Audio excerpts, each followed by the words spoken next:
Now, Democrats, they're going right after President Trump after the North Korea summit. Here's Nancy Pelosi, quote, "In his haste to reach an agreement, President Trump elevated North Korea to the level of the United States while preserving the regime's status quo."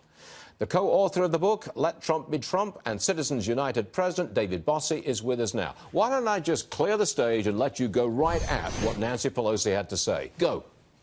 Well, look, she's once again delusional. She continues to hate this president more than she loves our country. She has a complete disregard for American history. She said, and others like her, said the exact same thing about Ronald Reagan when he met in the first of several meetings with Gorbachev back in the 1980s, that how could you meet with a dictator? They have human rights abuses. All of these issues, which, by the way, President Trump fully understood, discussed with the leader of North Korea.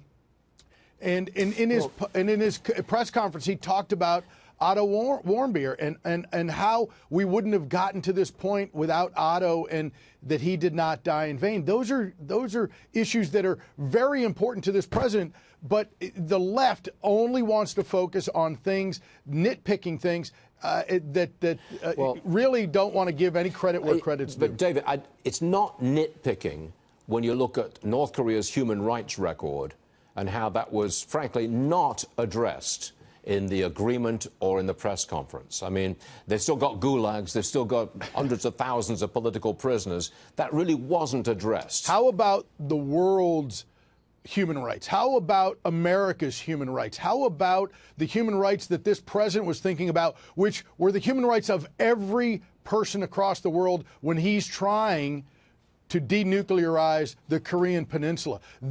That is about human rights, okay? So we can talk about the gulags, and those are important things.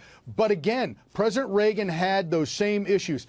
Gorbachev had gulags. You had the Iron Curtain up. Let's not forget these are very similar types of people. But American leaders have a history of dealing with bad guys, and what we try to do is move them forward to try to make the world a safer place, and are concerned about the world's human rights. Well, is this a complete realignment of our foreign policy? Because the Europeans, we're at odds with the Europeans over trade, and they're bitterly critical of us. They're not even part of this agreement with the North Koreans.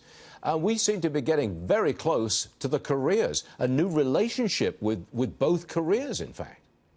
Well, let's put it in perspective. The G7 summit, which I think is what you're talking about, the bitterness there, you know, of course, this president is a change agent, and the leaders of those other countries love the 40-year status quo, which has been broken from America's standpoint, and our leadership has failed to act. This president has put America first and has said we are going to rebuild American industry over his presidency, and that is what he is saying to these leaders of their countries. They don't like it.